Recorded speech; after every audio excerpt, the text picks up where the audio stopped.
E vamos falar de futebol. Não, de violência. A Justiça derrubou a decisão do governo de Pernambuco de proibir torcidas do Sport e do Santa Cruz em estádios. A proibição havia sido determinada após os ataques violentos entre as duas torcidas organizadas no último sábado. O Tribunal de Justiça determinou também que sejam instalados nos estádios os sistemas de biometria e reconhecimento facial dos torcedores. O prazo é até março, com multa de R$100 mil por partida em caso de descumprimento. Hoje a torcida do Sport vai acompanhar o jogo do estádio, vai acompanhar no estádio o jogo do seu time contra o Fortaleza pela Copa do Nordeste. Esse mesmo duelo, infelizmente, também foi marcado pela violência fora do campo. Também. Só que foi em fevereiro do ano passado. Rafael Macris, enquanto não fizerem monitoramento das redes sociais dessas torcidas, vai acontecer esses encontros esporádicos. Qual a sua posição? O que tem que ser feito mais? Hoje nós temos estádios numerados. Tem juizado especial criminal no estádio. Tem penas já de proibição de frequentar os estádios também. Mas está faltando, por exemplo, fazer uma identificação facial para cumprimento de mandado de prisão. Quanto bandido que ia pegar, não? Ô Capês, é básico. Enquanto o Brasil continuar tratando essas pessoas como torcedores e não como criminosos, a gente vai continuar tendo esse problema de forma recorrente. Dezenas de pessoas que participaram desse ato absurdo que até culminou no estupro de um dos membros da torcida organizada. Uma barra de ferro. Uma barra de ferro sendo inserida no torcedor. A gente vê isso acontecer de forma recorrente. E, na minha opinião, não é proibindo a torcida como um todo de ir assistir um jogo de futebol, que é, na realidade, para ser uma grande festa, que esse caso vai ser resolvido. Como você mesmo colocou, Capês, hoje a gente tem tanta tecnologia que pode ser usada a nosso favor para inibir e fazer com que casos como esse não aconteçam mais. Já passou da hora da gente ter câmeras de reconhecimento facial em todos os estádios do Brasil que comportam jogos aí de campeonatos importantes, como é o caso dos campeonatos estaduais, principalmente de Série A, Campeonato Brasileiro, campeonatos internacionais.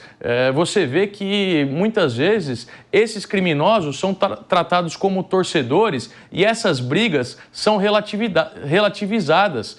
Um cenário de terror é relativizado pelo fato daquele grupo de pessoas serem torcedores ou membros de uma torcida organizada. E a gente precisa individualizar essas pessoas e punir de forma severa. As pessoas elas só vão começar a parar de fazer esses atos violentos e horríveis ao passo que elas tenham medo de ser punidas. Elas sabem que elas estando lá no meio, elas não vão ser punidas, mesmo porque diversas pessoas que participaram desse ato já cometeram outros crimes no passado. Ou a polícia atua de forma inteligente, ou o Estado brasileiro considera essas pessoas criminosos e não apenas torcedores, ou cenas como essa vão se tornar cada vez mais comuns. E olha aí, Macris, olha o trânsito parado, o terror das pessoas, o medo das pessoas ali tentando sair. Olha aquela multidão, imagina a cena de horror que é aquilo. E as pessoas, os carros tentando escapar. Uma viatura da... Agora, meu querido Coronel Sérgio Marques, eu conheço o manual de controle de distúrbios da Polícia Militar do Estado de São Paulo. A primeira tarefa é dispersar a massa para evitar qualquer tipo de tragédia. Mas não está na hora de se estabelecer uma estratégia de cercar e prender todo mundo que está brigando e leva todo mundo por rixa, ou rixa qualificada e processa todo mundo. No momento que briga, depois escape, vai cada um para um lado, cria uma sensação de impunidade. Depois de ir atrás, fica muito mais difícil você ir atrás. Capês, antes de responder essa pergunta, no estado de São Paulo, desde 2016, por orientação do Ministério Público Paulista, a Federação Paulista de Futebol não realiza clássicos com torcidas diferentes, ou seja, apenas uma torcida. Isso em consequência da morte de um torcedor. Houve uma briga generalizada entre corintianos e palmeirenses e um torcedor acabou morrendo. Então, a partir de 2016, inclusive, o próprio Capês, naquele período, atuava, né? Eu comecei em 1995. Foi exatamente quando foi em 95, morreu o Márcio Gasparim, morto pelo Adalberto Santos. Aquela batalha campal foi Palmeiras e São Paulo na Taça de Junho. Esse que você está falando também foi um horror, jogar o torcedor no Rio Tietê, em cima da ponte Cruzeiro do Sul. Por favor, segue. Então, o que acontece? Então, no estado e tem dado certo. Torcida única tem dado certo. Eu tive a oportunidade de trabalhar com torcidas também na minha atividade operacional, com torcidas. E por mais diferentes que sejam os torcedores no aspecto de times, o modus operandi é o mesmo, né? É um ódio gigantesco pelo oponente, que é um inimigo, ele enxerga ali como um inimigo nessas torcidas organizadas, e isso acaba refletindo no futebol. E aqui em São Paulo também reflete no Carnaval Paulista, porque no Carnaval Paulista, várias dessas agremiações de torcidas são escolas de samba. Então, essa violência, entre aspas, que poderia ocorrer nos estádios, só não ocorre porque existe torcida única, isso acaba sendo transferido, inclusive, para o Carnaval Paulista, porque existem esses grupos no seu interior. Agora, sobre técnicas de utilização, de cerco, coisas do gênero, uma das técnicas, quando envolve essa questão, é sempre deixar espaço para que essa aglomeração as pessoas possam fugir. Então, esse é o primeiro princípio, para dissipar o grupo. Então, há necessidade de deixar áreas livres para que as pessoas fujam. E, além do mais, brigas, Capês, pelo ordenamento brasileiro, jurídico brasileiro, a pessoa não vai ser presa efetivamente. Vai lá responder uma lei 9.099 que fala sobre... Mas toma uma prestação de serviço à comunidade. Exatamente. Né? Obrigada, fica no batalhão da Polícia Militar na hora do jogo. Proibição de frequentar isso aí, dá um sossega-leão. Exato. Meu querido Rodolfo Maris, ainda bem que você é pacífico. Graças a Deus. E aos outros também. Como você avalia essa questão? Quando nós temos um estudo dessa violência torcida, tem aquele negócio, o sujeito num grupo, ele se solta muito mais. Ele ousa fazer o que jamais faria individualmente. Perfeito. Tem a questão do mimetismo. Ele quer copiar os outros. O outro está fazendo, ele quer copiar também. Sim. Questão de querer se projetar, ser o valente. E uma questão que eu não consigo entender, esse ódio que tem com relação ao torcedor de outro clube. Eu juro, eu não consigo entender uma coisa dessas. Você, pouca coisa, mas mais jovem que eu, poderia tentar explicar isso para um velho que já não consegue mais saber das coisas? Não, Capês, você sabe muito. Inclusive, foi você lá em 95 que começou essa campanha de torcida única e hoje a gente deve muito, o futebol paulista deve muito a você, Capês. Nós tínhamos um amigo, Capês, em comum, que faleceu agora, no dia 17 de novembro, que era conhecido como Apóstolo Rina, o Reinaldo Seixas, torcedor de São Paulo.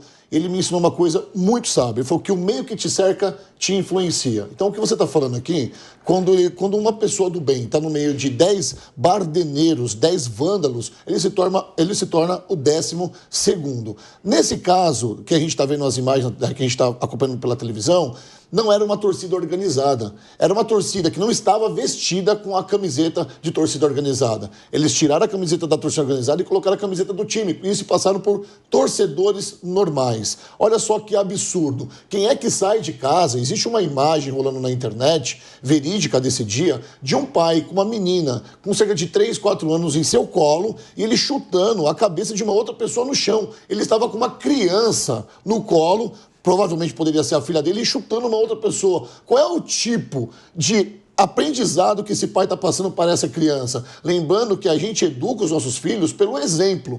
Então ali a gente via também menores de idade envolvidos na briga, crianças envolvidas na briga, porque o pai, o tio, seja lá quem estava acompanhando no estádio, estavam envolvidos nessa barbárie. O que acontece com o ser humano hoje? porque vai num estádio para prestigiar o seu time e cerca o torcedor de opinião contrária, cerca o torcedor do outro time, não só cerca, mas hostiliza e acaba agredindo. O que nós estamos vendo é o fim do mundo. E deveria ser aplicada essa que foi uma campanha do Fernando Capesi enquanto promotor, de ter torcida única. A gente está falando aqui também das reconhecimento, né, facial, mas não é todo o estado, não é todo o Brasil que tem em seus estados essa tecnologia, essa capacidade. Aí vale lembrar também que o time a qual esses torcedores pertencem deveria ser punido de alguma forma, ou se manifestar, sabe como? Deixando de jogar 3 jogos, fechando o estádio para todos os torcedores. Ah, mas os torcedores do bem vão acabar pagando pelos maus. É assim, às vezes para que o mal prevaleça, o bem não faz nada. Então é isso, é só fazer o bem que o mal não vai prevalecer. E nessa hora, Capês, todo mundo acaba pagando o pato. Muito bem, olha, gostei do que o Rodolfo Maris falou. Inclusive, quando ele fala a expressão é o fim do mundo, está quase prenunciando o nosso próximo tema, que vou falar da taxa Selic. Mas eu gostaria, antes de falar com o nosso querido Leandro Ferreira, meu querido Leandro, o pessoal critica, fala, não, esse negócio de torcida única não resolve porque a briga não acontece dentro do estádio, mas fora do estádio. Por que está dando certo em São Paulo, então, salvo uma ou outra exceção, com o Palmeiras e Flamengo, que sentam as duas torcidas, tem um evento? É porque se você tem só uma torcida no campo, você só tem uma massa de torcedores se deslocando em toda a cidade em direção ao estádio. Você não tem um encontro de massas de torcedores. Então, isso, claro, que diminui bastante a possibilidade de risco. E também, as famílias comparecem mais com relação aos estádios, porque não tem aquela divisão, é menos perigoso. O que você acha dessa questão da violência do futebol? Você é um homem... Tem algum time de futebol? São Paulo. Você é São Paulino. Então, como São Paulino, eu gostaria de ouvi-lo aí, a questão da violência das torcidas. Não tem nada a ver com o futebol. É uma tragédia, né? Infelizmente, isso afasta as pessoas do futebol, né? E eu tendo aqui a concordar com todos vocês em relação a isso, né? Eu acho que a experiência de alguns de vocês aqui na mesa, como o Sérgio, como o Capês, é extensa, né? E me parece que depois da adoção do método de torcida única, ficou menos inseguro ir ao estádio em família, por exemplo, né? Então, eu me lembro de não ir a jogos nos anos 90, né, porque meu pai tinha medo de levar, né? Então, eu poucas vezes assisti jogos grandes no estádio, né, justamente porque tinha muito receio, né?